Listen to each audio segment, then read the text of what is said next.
મિત્રો spectrum high school PS Patel 39 વર્ષનો મારો અનુભવ છે એનો હું ટીચિંગમાં ઉપયોગ કરું છું। મારી જુદી જુદી મેથડ જે હું સમજાવતો જાઉં છું। ગુજરાત રાજ્ય લેવલે કેઆરપી આરપી તેમજ શિક્ષણના તમામ ક્ષેત્રોમાં લેખન સહિત તમામ જગ્યાએ કામ કરેલું છે।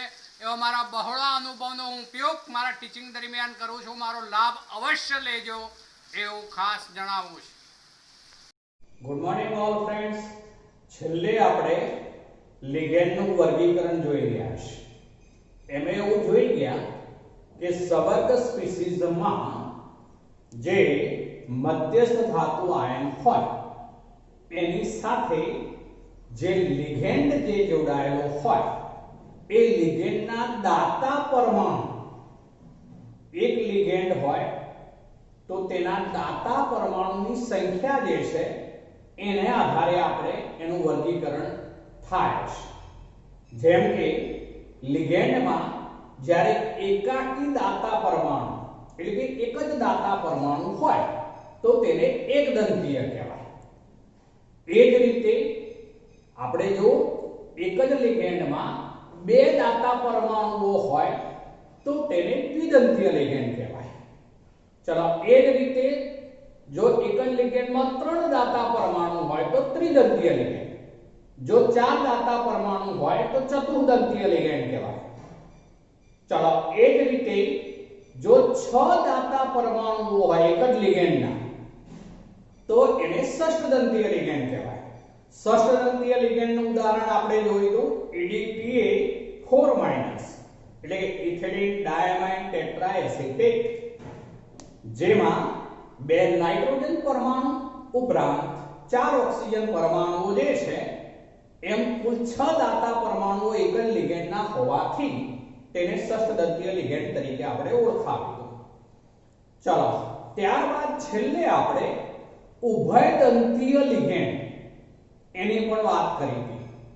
ઉભયદંતીય લિગેન્ડનો અર્થ એવો થાય કે જે લિગેન્ડમાં આમ તો એક કરતા વધુ દાતા પરમાણુઓ હાજર છે પરંતુ એક સાથે તે પૈકીનો એક જ પરમાણુ દાતા પરમાણુ તરીકે વર્તતો હોય ત્યારે તેને ઉભયદંતીય લિગેન્ડ કહેવાશે। ફરીથી એકવાર બોલું છું, ધ્યાન રાખજો। ઉભયદંતીય લિગેન્ડ એનો અર્થ આપણે એવું કરીશું કે જે લિગેન્ડ જે છે એમાં બે જુદા જુદા દાતા પરમાણુઓ આવેલા હોય પરંતુ એક સાથે તે પૈકીનો કોઈ એક જ દાતા પરમાણુ તરીકે વર્તશે। તે મધ્યસ્થ ધાતુ આયન સાથે જોડાયેલો હોય જેથી તેને ઉભયદંતીય લિગેન્ડ તરીકે ઓળખીશું। જેમ કે એનું ઉદાહરણ લીધું તો આપણે NO2-। હવે એમાં NO2- ની વાત કરીએ તો એમાં જ્યારે AgNO2 હોય ત્યારે નાઇટ્રોજન જે છે એને એ દાતા પરમાણુ તરીકે વર્તે છે માટે એને નાઇટ્રાઇટો પછી કેપિટલ N એવું બોલાય। પણ જો તેને બદલે KNO2 હોય અથવા NaNO2 હોય તો એ વખતે જે ઓક્સિજન હોય છે એ દાતા પરમાણુ તરીકે વર્તતો હોય છે। જેમ કે આપણે કાલે આમ તો જોઈ ગયા હતા, એમાં આવું હોય N પછી આ O, આ ડબલ બોન્ડ O, આ નાઇટ્રોજન જ્યારે ધાતુ આયનને દાતા પરમાણુ તરીકે વર્તે ત્યારે આને કહ્યું તો આપણે નાઇટ્રાઇટો N। પણ જ્યારે આવું હોય આ O પછી આ N, આ ડબલ બોન્ડ O હોય અને અહીંથી આ ઓક્સિજન જે છે એ દાતા પરમાણુ તરીકે વર્તે ત્યારે તેને કહ્યું તો આપણે નાઇટ્રાઇટો અને પછી O, કારણ કે ઓક્સિજન દ્વારા જોડાય છે એટલા માટે। આમ KNO2 NaNO2 એ આ રીતે જોડાય છે જ્યારે AgNO2 હોય તો એ આ રીતે જોડાય છે માટે આ NO2 જે છે NO2 - ચાર્જ હોય અલગ લખીએ ત્યારે તો તે ઉભયદંતીય લિગેન્ડ ગણાશે, કારણ કે એક લિગેન્ડ બે જુદા જુદા દાતા પરમાણુ ધરાવતો હોવા છતાં એક સાથે તે પૈકીના કોઈ એક જ પરમાણુ દાતા પરમાણુ તરીકે મધ્યસ્થ ધાતુ પરમાણુ કે આયન સાથે જોડાયેલો હોય છે, માટે એ ઉભયદંતી કહેવાશે.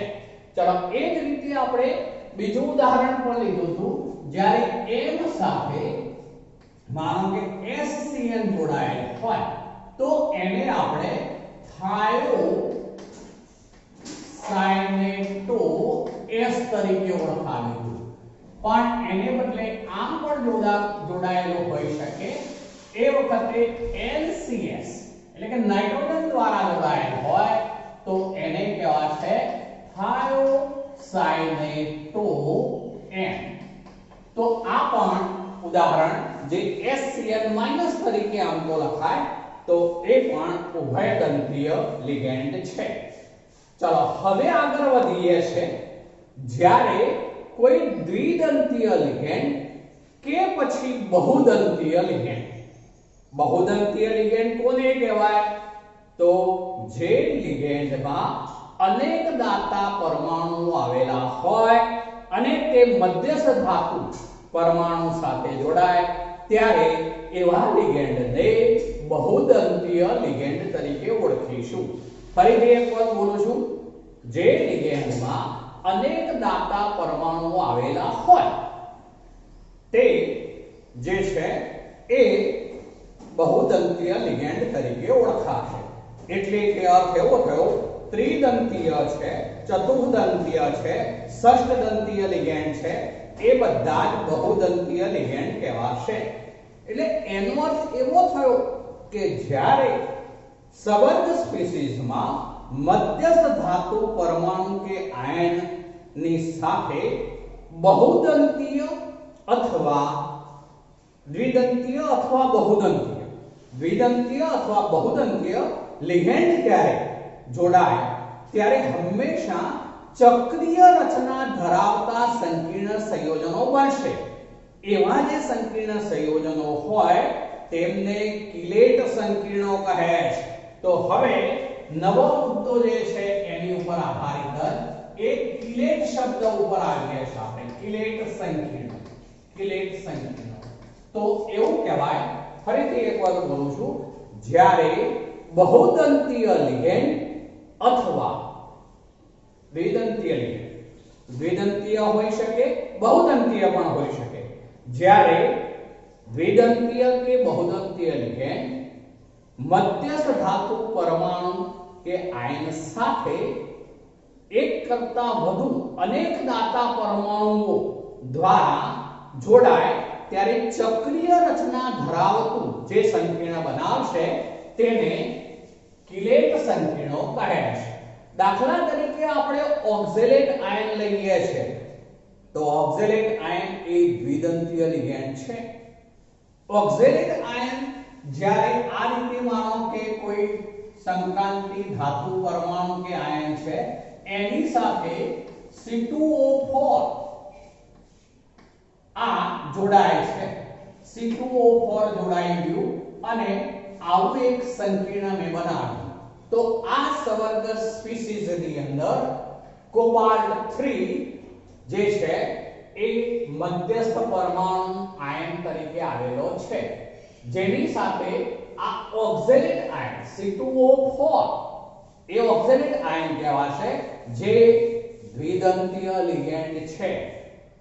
એટલે દ્વિદંતીય કે કોઈ પણ બહુદંતીય લિગેન્ડ જ્યારે આ રીતે સંક્રાંતિ ધાતુ પરમાણુ કે આયન સાથે જોડાય ત્યારે ચક્રીય રચના ધરાવતું આવું સંકીર્ણ બનાવે, જેને આપણે કિલેટ તરીકે ઓળખીશું. આની અંદર જોડાણ આવું થયેલું હોય, જુઓ આ CO છે 3+ આયન માનો કે, તો એની સાથે 3 ઓક્ઝેલેટ આયન જોડાયેલા હોય છે. એટલે આપણે આવું બતાવવું પડે એની અંદર ઓક્ઝેલેટ આયન જે છે એ જ્યારે જોડાય ત્યારે આ O, ચલો પછી આ C, ચલો પછી આ C પછી પાછું આ O અને આ જોડાણ હોય. ચલો અહીંયા જે છે આ ડબલ બોન્ડ O, આ ડબલ બોન્ડ O, એટલે C2O4 એક ને જોડ્યો. ચલો એ જ રીતે બીજો આ બાજુથી જોડાયેલો હોય, આ જે છે O O, પછી આ C અને આ double bond O, double bond O. ત્રીજો આ બાજુથી જોડાયેલો હોય, આ O O, પછી આ C સાથે અહીંયા ડબલ બોન્ડ O, અહીંયા ડબલ બોન્ડ O. ચલો આ ભાગ જે છે આખું ચક્રીય રચના ધરાવતું આ એક સંકીર્ણ બન્યું. માટે આને કહેવાશે કિલેટ. માટે આ લિગેન્ડને કહેવાશે કિલેટિંગ લિગેન્ડ. લિગેન્ડ માટે શબ્દ વપરાશે કિલેટિંગ લિગેન્ડ. તો ઓક્ઝેલેટ આયન એ કિલેટિંગ લિગેન્ડ છે. માનો કે બીજું એક ઉદાહરણ લઈએ છે આપણે, આવું હોય Fe, ચલો પછી PTN લઉં છું, માનો કે પ્રોપેલિન ટ્રાયમાઇન કહેવાશે PTN ટ્વાઇસ, અને આ જે છે 2+ છે માનો કે. તો એની અંદર આયર્ન સાથે પ્રોપેલિન ટ્રાયમાઇન જે છે એના બે અણુ જોડાયેલા છે. તો અર્થ આવો થાય, આ Fe લખ્યો મેં. ચલો પ્રોપેલિન ટ્રાયમાઇન લખવાનું છે આપણે, તો CH2 પછી CH2, અહીંયા NH2 હોય, આ NH2 હોય, આ પણ NH2 હોય, આ આમ જોડાય, આ જોડાય, આ જોડાય. એક જ લિગેન્ડ, ત્રણ દાતા પરમાણુ. અહીંયા આ CH2 આ NH2 આ રીતે બંધ બનાવે, આ CH હોય, આ NH2 આ રીતે બંધ બનાવે, આ CH2 આ NH2 આ રીતે બંધ બનાવે. એ જ રીતે હું અહીંયા નીચેની તરફ બીજો અણુ આ રીતે લખું છું. જો CH2 આ NH2, આ CH આ NH2, અને ફરીથી આ CH2 આ NH2. આ દરેક નાઇટ્રોજન પાસે વાસ્તવમાં આવું દાતા ઇલેક્ટ્રોન યુગ્મ હોય. એટલે આ દરેક આપે, હવે હું આપે એવું બતાવું છું, એટલે આ સંવર્ગબંધ દ્વારા આમ જોડાઈ જાય. તો આ જે બની ગયું એ જે છે 2+ આયન બની ગયો. આ પણ એક કિલેટ છે. કિલેટનો અર્થ એવો થશે કે જ્યારે દ્વિદંતીય કે બહુદંતીય લિગેન્ડ ધાતુ પરમાણુ કે આયન સાથે એક કરતા વધુ ઇલેક્ટ્રોન યુગ્મો, દાતા પરમાણુ, એક કરતા વધુ દાતા પરમાણુઓ જે છે એ એક સાથે વધુ સંવર્ગ સહસંયોજક બંધ બનાવી ચક્રીય રચના ધરાવતા જે સંકીર્ણ બનાવે તેને કિલેટ કહે છે. જેથી આવા લિગેન્ડને કિલેટ જન્ય લિગેન્ડ કહે છે. કયા કિલેટ જન્ય લિગેન્ડ કહેવાશે? તો તમામ દ્વિદંતીય લિગેન્ડ ઉપરાંત બધા જ બહુદંતીય લિગેન્ડ, એ બધા જ કિલેટ જન્ય લિગેન્ડ કહેવાશે. તેમાં એક લિગેટિંગ શબ્દ વપરાય છે. લિગેટિંગ સમૂહોની સંખ્યા ને લિગેન્ડની દંતીયતા તરીકે ઓળખવામાં આવશે. લિગેટિંગ જે છે એ સમૂહોની સંખ્યાને લિગેન્ડની દંતીયતા કહે છે, આપણે એવું કહી શકીએ. ચલો તો આ કિલેટ સંકીર્ણોની વાત કરીએ આપણે. હવે આગળ આવીએ છીએ આપણે, તો એમાં જે છે એમાં સંવર્ગ આંકની વાત છે. સંવર્ગ આંક, આ બધા શોર્ટ મુદ્દાઓ છે. સંવર્ગ આંક, ચલો સંવર્ગાંક કોઓર્ડિનેશન નંબર તરીકે ઓળખાય, જેને શોર્ટમાં લખાય છે CN number. CN coordination number CN તરીકે ઓળખાશે. ચાલો હવે સંવર્ગાંક શબ્દનો અર્થ એવો થશે જે સંવર્ગ સ્પીસીઝ હોય એમાં જે લિગેન્ડ દ્વારા, કુલ લિગેન્ડ દ્વારા, એટલે કે બધા જ લિગેન્ડ દ્વારા જે દાતા પરમાણુઓની સંખ્યા હોય, એ કુલ સંખ્યાને જે તે મધ્યસ્થ પરમાણુ અથવા તો આયનનો સવર્ગાંક કહે છે. ફરીથી બોલું છું, મધ્યસ્થ પરમાણુ જે છે તેની આસપાસ આવેલા કુલ લિગેન્ડ ના કુલ દાતા પરમાણુઓની સંખ્યાને તે મધ્યસ્થ પરમાણુનો સવર્ગાંક કહે છે. આપણે કોઈ પણ એકદંતીય લિગેન્ડ હોય તો એવું કહી શકીએ કે સવર્ગ સ્પીસીઝમાં રહેલા બધા જ જો એકદંતીય લિગેન્ડ હોય તો લિગેન્ડની સંખ્યા જેટલો જ તે મધ્યસ્થ પરમાણુ કે આયનનો સવર્ગાંક કહેવાશે. દાખલા તરીકે આપણે આવું લીધું હોય કે CO NH3 6 ટાઈમ આવું 3+, તો આ જે CO જે છે એનો સવર્ગાંક 6 ગણાશે. કારણ કે અહીંયા આપણે એકદંતીય લિગેન્ડ 6 લીધા છે, માટે CO ની દ્વિતીયક સંયોજકતા ની સંખ્યા 6 થશે.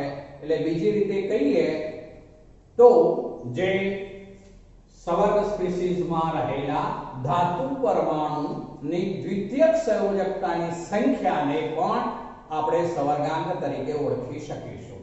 તો અહીંયા CO નો સવર્ગાંક 6, કારણ કે એક નાઇટ્રોજન દાતા પરમાણુ તરીકે વધશે એવા 6 લિગેન્ડ હોવાથી કુલ 6 દાતા પરમાણુ ગણાશે. માટે એકદંતીય લિગેન્ડની સંખ્યા જેટલો જ તેનો સવર્ગાંક પણ કહેવાશે.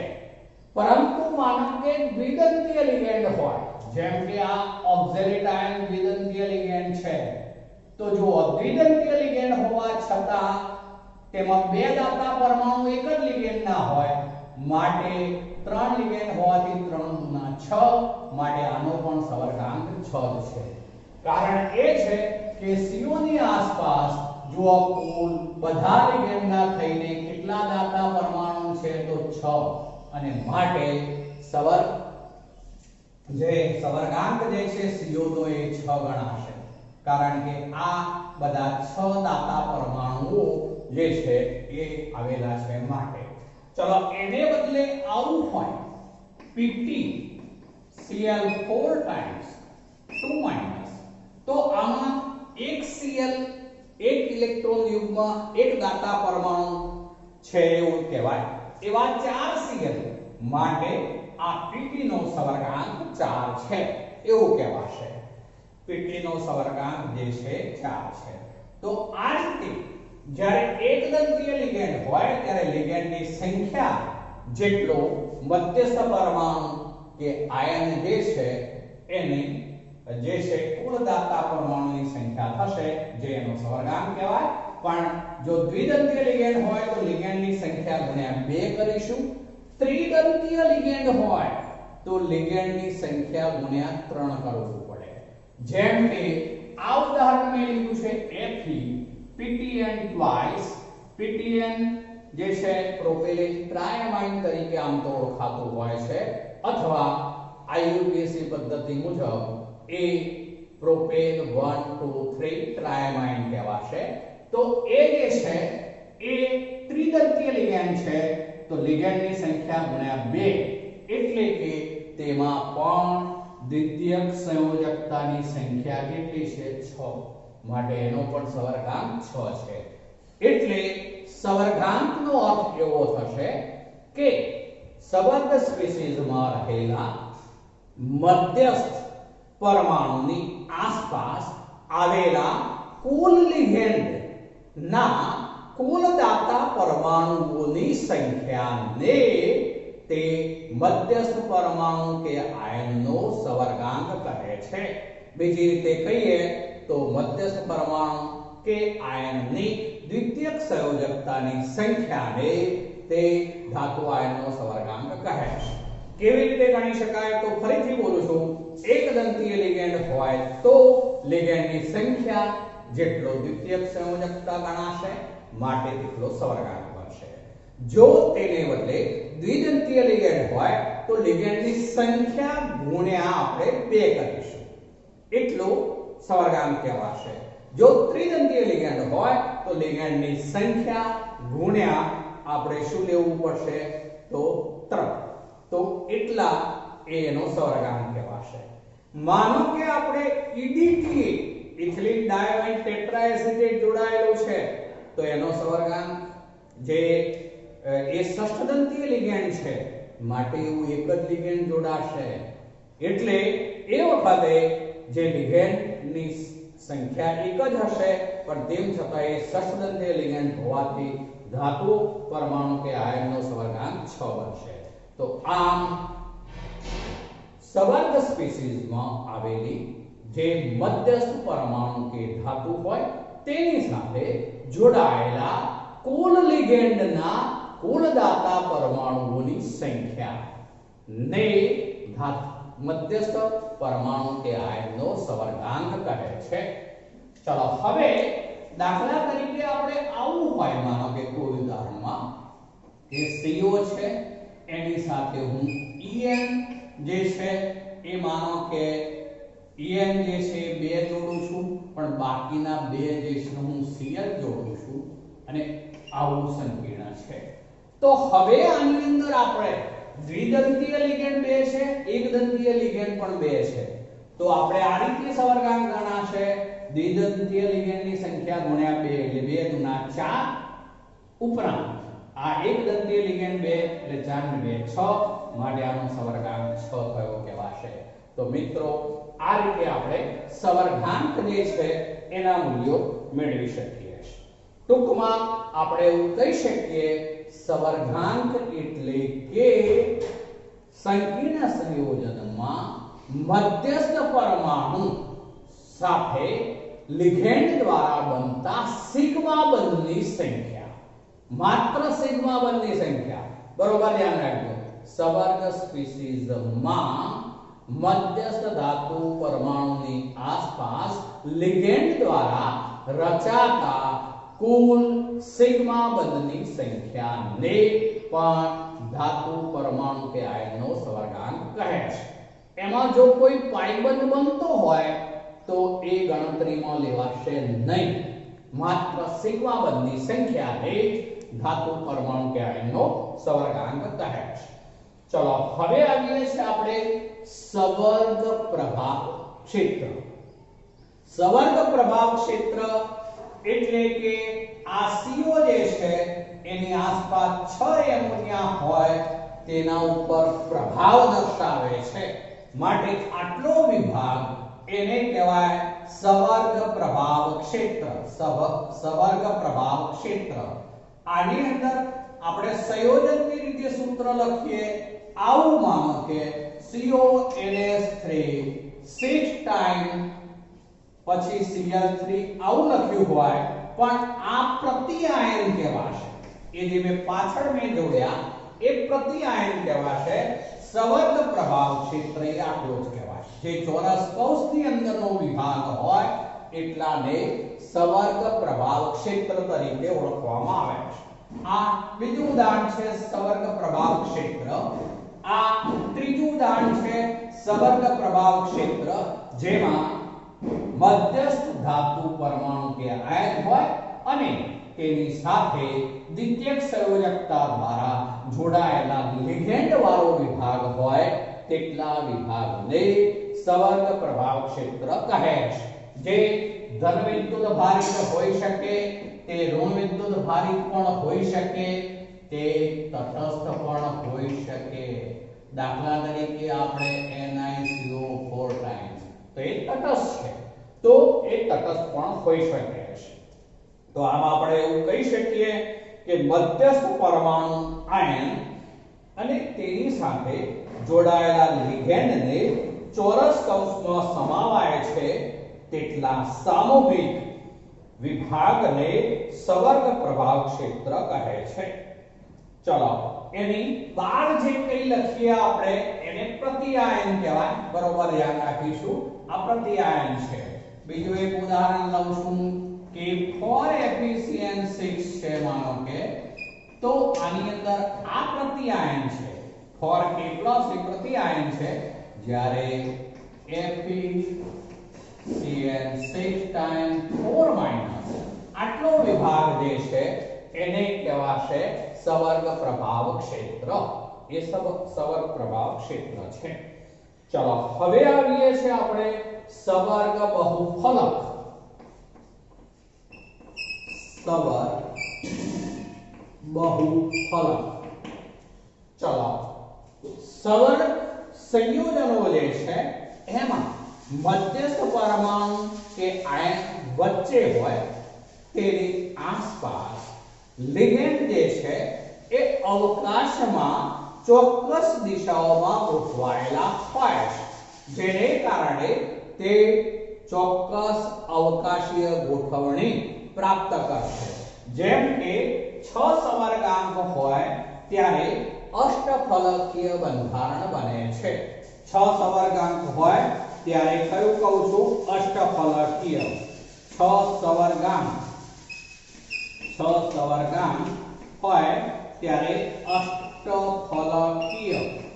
ચલો એ બંધારણ આવું હોય, વચ્ચે એમ મેટલ હોય અને તેની આસપાસ કુલ 6 જે લિગેન્ડ છે એ આ રીતે જોડાયેલા હોય. કુલ 6 લિગેન્ડ જે છે એ આ રીતે જોડાયેલા હોય. ચલો આ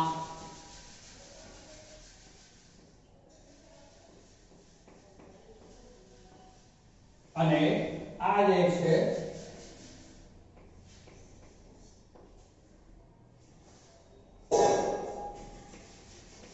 ચલો આ રીતે જોડાયેલ હોય, આ અષ્ટફલકીય કહેવાશે. આ અષ્ટફલકીય છે. પણ એને બદલે માનો કે 4 સવર્ગાંક હોય તો 4 સવર્ગાંકમાં બે આકાર થશે. 4 સવર્ગાંક વાળામાં સમચતુષ્ફલકીય હોઈ શકે તો એમાં એમ મેટલ, એ ઉપરાંત એક લિગેન્ડ. ચલો આ બીજો લિગેન્ડ,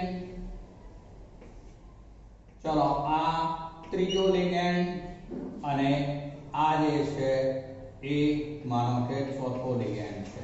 તો આ આકાર કયો કહીશું? સમચતુષ્ફલકીય. આ સમચતુષ્ફલકીય. સમચતુષ્ફલકીય કહેવાશે સવર્ગ બહુફલકની રીતે. પણ એને બદલે આવું પણ હોઈ શકે 4 સવર્ગાંકની અંદર મેટલ એમ. ચલો અહીંયા જે છે એક લિગેન્ડ, આ બીજું લિગેન્ડ, ચલો આ જે છે ત્રીજું લિગેન્ડ હોય અને આ જે છે ચોથું લિગેન્ડ હોય. તો આ જે છે એ સમચોરસ રચના કહેવાય. સમચોરસ રચના. તો 4 સવર્ગાંકમાં આવા બે આકાર શક્ય બને છે. ચલો એ ઉપરાંત આપણે બીજા બે આકાર કહી શકીએ. બીજા બે જે લઉં છું એમાં આવું હોય કે એમ. ચલો એની સાથે આ એક લિગેન્ડ છે, આ બીજું લિગેન્ડ છે, આ ત્રીજું લિગેન્ડ છે, આ ચોથું લિગેન્ડ છે, એ ઉપરાંત આ પાંચમું લિગેન્ડ છે. તો એવો જે આકાર હોય એને કહેવાશે સમચોરસ પિરામિડલ. સમચોરસ પિરામિડલ. એટલા માટે સમચોરસ પિરામિડલ કહેવાય. જો આમ જોડી દઈએ આપણે તો આ સમચોરસ રચના થવાની, એની ઉપર આ એક લિગેન્ડ પણ છે અને આમ જોડી દઈએ તો આ પિરામિડ જેવી રચના થવાની, માટે એને સમચોરસ પિરામિડલ તરીકે ઓળખાશે. એ ઉપરાંત બીજો એક આવો પણ આકાર હોઈ શકે છે જેમાં મેટલ એમ છે એની સાથે હું પહેલા જે છે 3 લિગેન્ડ આ રીતે લઉં છું. આ એક લિગેન્ડ લઈએ છે, આ બીજો લિગેન્ડ લઈએ છે, આ ત્રીજો લિગેન્ડ લઈએ છે. આ 3 લિગેન્ડ જે છે ત્રિકોણાકાર રીતે ગોઠવ્યા છે. એ ઉપરાંત જે છે એ આ ચોથો લિગેન્ડ છે અને આ પાંચમો લિગેન્ડ છે. તો આ જે છે આમ જોડી દઈએ આપણે આ રીતે અને આમથી આમ જોડી દઈએ તો આખો આકાર જે છે ત્રિકોણીય દ્વિપિરામિડલ આકાર કહેવાશે. તો આ ત્રિકોણીય દ્વિપિરામિડલ દ્વિ એટલે બે ત્રિકોણીય દ્વિપિરામિડલ આકાર કહેવાશે. તો આમ કુલ આપણે 5 આકાર સવર્ગ બહુફલકીય રીતે કહી શકીએ, પણ આપણા કોર્સમાં જે આવશે એમાં એક અષ્ટફલકીય કહેવાશે, એ આવશે. આ અષ્ટફલકીય છે. હવે હું આ બાબત અહીંયા લખી દઉં છું, ધ્યાન રાખજો. આ અષ્ટફલકીય કહેવાશે. આ જે છે તે આ ત્રિકોણીય દ્વિપિરામિડલ, આ સમચતુષ્ફલકીય, આ સમચોરસ, આ સમચોરસ પિરામિડલ. કુલ 5 પ્રકારના સવર્ગ બહુફલકીય કહેવાશે. પણ તે પૈકી આપણા કોર્સમાં એક તો 6 સવર્ગાંક વાળું હોવાથી અષ્ટફલકીય આવશે અને 4 સવર્ગાંક વાળા સમચતુષ્ફલકીય. દાખલા તરીકે આનું ઉદાહરણ આપણે લીધું હતું NiCO4 times, બરોબર. ચલો આનું ઉદાહરણ આપણે લીધું હતું PtCl4 times 2 જ્યારે આના ઉદાહરણમાં આપણે આ CONS3 6 ટાઈમ વાળું ઉદાહરણ, એ આનું કહેવાશે CONH3 6 ટાઈમ 3 પ્લસ. ચલો K4 એફિશિયન્ટ 6 એ બધા આમાં આવશે, એ બધા ટાઈપના છે. તો આ સવર્ગ બહુફલકીય તરીકે ઓળખાશે. હવે આપણે મધ્યસ્થ પરમાણુનો ઓક્સિડેશન આંક એના ઉપર આવશે. શું બોલું છું જોજો? મધ્યસ્થ પરમાણુનો ઓક્સિડેશન આંક. મધ્યસ્થ એટલે વચ્ચે રહેલો જે કોઈ પરમાણુ હોય તેનો ઓક્સિડેશન આંક. ચલો એનો ઓક્સિડેશન આંક શોધવા માટે આમ તો મધ્યસ્થ પરમાણુનો ઓક્સિડેશન આંક.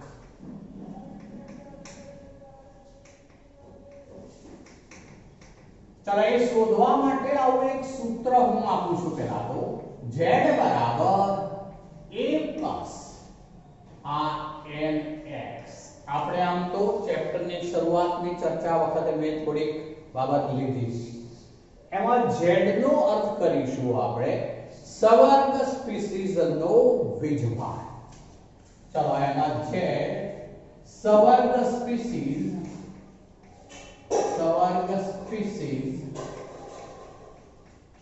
નો વીજભાર. ચલો એ એટલે જે મધ્યસ્થ પરમાણુ હોય, મધ્યસ્થ પરમાણુ નો ઓક્સિડેશન આંક. ચલો પછી આ A છે. પછી N એટલે સમાન લિગેન્ડની સંખ્યા, તો લિગેન્ડની સંખ્યા. અને X એટલે લિગેન્ડનો વીજભાર.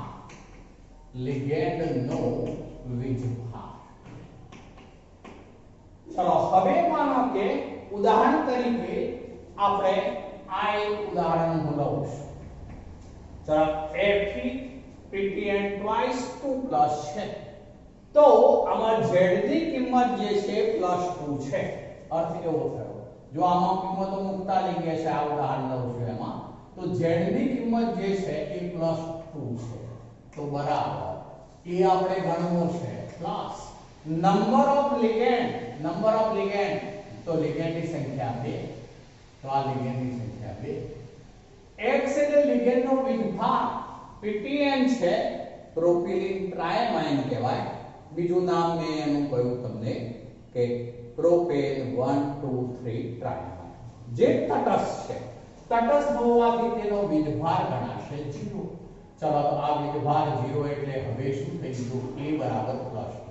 તો આની અંદર Fe જે છે એનો ઓક્સિડેશન આંક A+2 છે એવું કહેવાશે.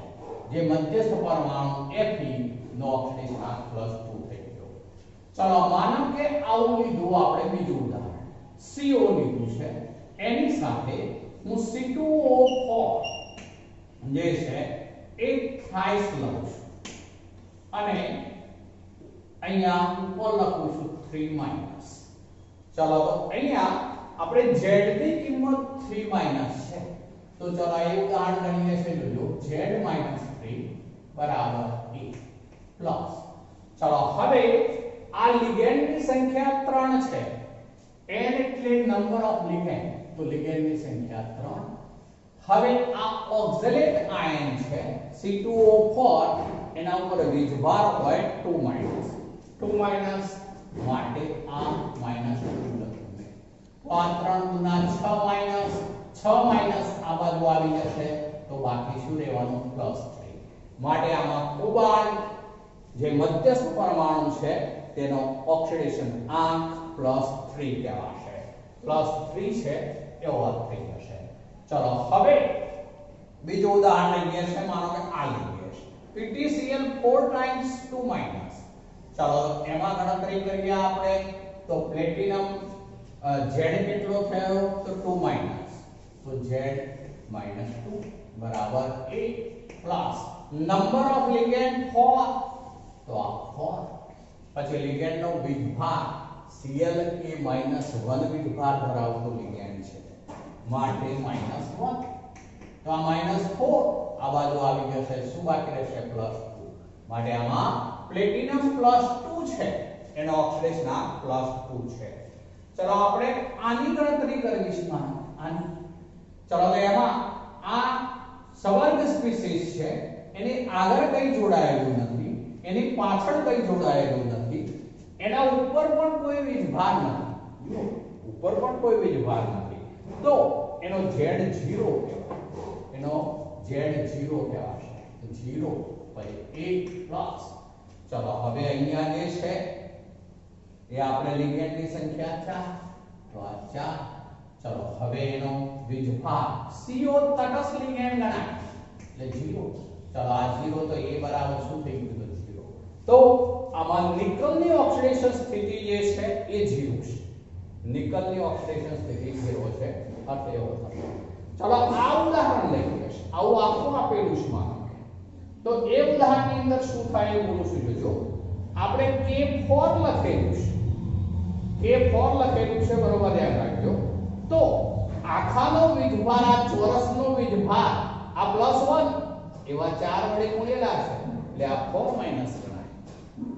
બધી બોલું છું. જોજો આ K+1 એને 4 વડે ગુણેલા છે, એટલે આખાનો વીજભાર શું થઈ જવાનો? -4. ચાલો તો આ રીતનું કહેવાય. એટલે કે એનો Z કેટલો કહેવાય? આનો પણ Z -4. સમજો આ આખું સંયોજન છે, એટલે આપણે ચોરસનો વીજભાર આમ ગણવાનો, તો એ -4, તો Z -4 છે બરાબર 1 પ્લસ. ચલો એમાં number of ligand 6, number of ligand 6 અને Cl ઉપરનો વીજભાર જે છે એ કેટલો ગણાશે? Cl ઉપરનો વીજભાર -4, સોરી Cl ઉપરનો વીજભાર -1, Cl ઉપરનો -1, તો આ -1, તો આ -6 -6 આ બાજુ આવશે, બાકી શું રહેવાનું? +2. તો આમાં Fe જે છે મધ્યસ્થ પરમાણુ, તેનો ઓક્સિડેશન આંક +2 છે એવું કહેવાશે. પણ આવું હોય માનો કે જો હું હવે બીજું લખું છું K3 FeCN6, આવું લખી દીધું આપણે.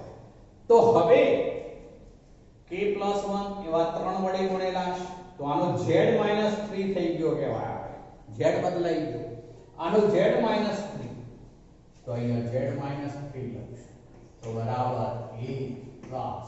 ચલો નંબર ઓફ લિગેન્ડ તો 6 જ, તો આ 6, એનો વીજભાર -1 એટલે -6 આ બાજુ આવી જશે, તો બાકી શું રહેવાનું? આપણે +6 બરાબર +3 બાકી રહેશે. તો આમાં Fe+3 થયો, આમાં Fe+2 થયો, એટલે આને કહેવાશે પોટેશિયમ જે છે એ આ જે છે પોટેશિયમ ફેરોસાયનાઇડ. જ્યારે આ બોલાશે પોટેશિયમ ફેરીસાયનાઇડ, તો આમાં Fe+3 છે, આમાં Fe+2 છે, અર્થ એવો થશે. ચલો એને બદલે માનો કે આવું પણ હોઈ શકે કે કેટલાક તટસ્થ લિગેન્ડ પણ હોય. આનું ઉદાહરણ લઈએ ચલો આપણે. તો આમાં COEN twice Cl2 પ્લસ છે તો આનો Z પ્લસ 1 એનો Z પ્લસ 1 ચલો બરાબર. હવે આમાં બે ટાઈપના લિગેન્ડ છે જુઓ En બે છે અને Cl પણ બે છે તો એ વખતે આપણે આવું લેવું પડે. અહીંયા લખાય N1x1 પ્લસ N2x એવું લખાય N1x1 પ્લસ N2x2 એવું લખવું પડે. તો હવે Z કેટલો છે એનો તો પ્લસ 1 તો Z પ્લસ 1 બરાબર E પ્લસ ચલો આ નંબર ઓફ લિગેન્ડ બે છે તો પહેલા આ 2 એ તટસ્થ છે એટલે 0 એનો વિભાગ 0. ચલો પછી આની સંખ્યા બે એટલે પ્લસ 2 પણ હવે Cl ઉપરનો વિભાગ -1 ગણાય ઋણ લિગેન્ડ ગણાય -1. ચલો તો હવે આ તો 0 થઈ ગયું આ -2 આ બાજુ આવી જશે એટલે +3 માટે a બરાબર આમાં +3 તો આમાં CO+3 છે એવો અર્થ છે મિત્રો બરોબર ધ્યાન રાખીશું. પણ હવે માનો કે આવું કોઈ સંકીર્ણ સંયોજન છે કે જેમાં આપણે ઉદાહરણ તરીકે આવું લઈએ છે કે CO ચલો પછી જે લઉં છું એમાં હું છૂટું પાડીને લખું છું H2N CH2 CH2 NH2 ચલો આ જે છે એ હું લઉં છું આ દ્વિદંતીય લિગેન્ડ છે હું 3 લઉં છું થ્રાઇસ અને પછી આવું લખું છું આ જે છે ટ્વાઇસ અને SO4 થ્રાઇસ આવું સંકીર્ણ છે. CO પછી H2N CH2 CH2 NH2 thrice આખો ચોરસ કૌંસ પૂરો કરીને ટ્વાઇસ અને SO4 થ્રાઇસ. હવે આવું હોય ત્યારે મિત્રો શું ધ્યાનમાં રાખવાનું એ કહી દઉં છું. આ 2 જે છે આનો વિભાગ ગણાય SO4 2 માઈનસ માટે 2 વડે ગુણ્યો છે અને આ 3 વડે ગુણ્યો છે આ ચોરસનો વિભાગ કહેવાય સંકીર્ણનો વિભાગ કહેવાય. આ માટે અર્થ એવો થયો કે સંકીર્ણનો વિભાગ z તો કેટલો છે તો +3. આ ચોરસ પ્લસ છે આગળ લખ્યો છે +3 છે. ચલો +3 વિભાગ છે જ્યારે આનો વિભાગ 2 માઈનસ એટલે આ 2 વડે ગુણવા પડ્યા ક્રોસ ગુણાકાર થાય. ધન આયનની સંયોજકતા વડે ઋણ આયનને જોડવો પડે ધન આયનની સંયોજકતા વડે ઋણ આયનને ગુણવો પડે અને ઋણ આયનની સંયોજકતા વડે ધન આયનને ગુણવો પડે એટલે ક્રોસ થયા આ બંને માટે આ z થયો +3. ચલો એનો z +3 છે તો બરાબર E પ્લસ. ચલો હવે લિગેન્ડની સંખ્યા 3 ગણાશે આટલો ભાગ જોવાનો લિગેન્ડની સંખ્યા 3 તો આ 3.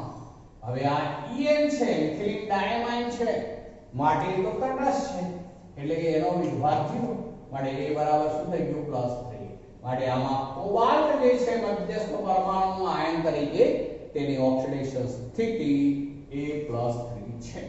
અને છેલ્લે મિત્રો આપણે જે છે એમાં એક મુદ્દો બીજો લઈએ છે તો જેમાં હોમોલેપ્ટિક અને હિટ્રોલેપ્ટિક આ બે શબ્દો ઉપર આવું છું.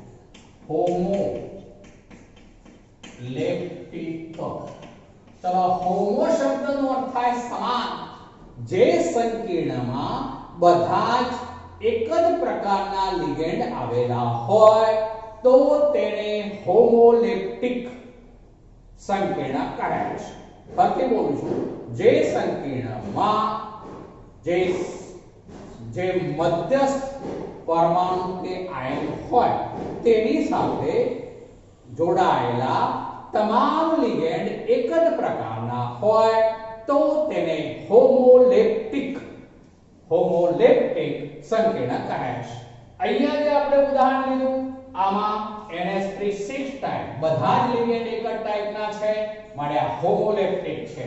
ચલો આમાં બધા જ CN છે 6 લિગેન્ડ માટે આ પણ હોમોલેપ્ટિક છે આ પણ હોમોલેપ્ટિક છે આ પણ હોમોલેપ્ટિક છે. જો બધા જ લિગેન્ડ સરખા છે તો આ રીતે કે જેમાં બધા જ લિગેન્ડ સરખા હોય તો તે તમામ હોમોલેપ્ટિક કહેવાશે. પણ બીજું કહું છું હવે હિટ્રોલેપ્ટિક. ચલો હિટ્રો શબ્દનો અર્થ થાય જુદા જુદા. જે સંકીર્ણમાં એક કરતા વધુ જુદા જુદા પ્રકારના લિગેન્ડ આવેલા હોય તો તેને હિટ્રોલેપ્ટિક સંકીર્ણ કહે છે. તો આ ઉદાહરણ છે મિત્રો એ હિટ્રોલેપ્ટિક નું છે. જો CO સાથે EL બે જોડાયેલા છે અને Cl પણ બે જોડાયેલા છે. બે જુદા જુદા પ્રકારના લિગેન્ડ છે. માટે આવું સંકીર્ણ જે હોય એને કહેવાશે હિટ્રોલેપ્ટિક સંકીર્ણ તરીકે ઓળખીશું. ચલો બીજું એક ઉદાહરણ બનાવું છું. આવું હોય માનો કે Cr NH3 4 times H2O twice 3 plus. તો આની અંદર પણ મેં Cr સાથે 4 એમોનિયા જોડ્યા છે, 2 H2O જોડ્યા છે, 2 જુદા જુદા પ્રકારના લિગેન્ડ આપણે જોડ્યા છે. માટે આ પણ કયા પ્રકારનું કહેવાશે તો હિટ્રોલેપ્ટિક. અર્થ એવો થયો કે જે સવર્ગ સંયોજનમાં મધ્યસ્થ પરમાણુ કે આયન સાથે જોડાયેલા તમામ લિગેન્ડ એક જ પ્રકારના હોય, સમાન પ્રકારના હોય તો એ હોમોલેપ્ટિક કહેવાશે. પણ જેમાં જુદા જુદા પ્રકારના લિગેન્ડ જોડાયેલા હોય તો એવા સંકીર્ણને હિટ્રોલેપ્ટિક સંકીર્ણ કહે છે. તો મિત્રો આજે આપણે આટલે સુધી રાખીએ.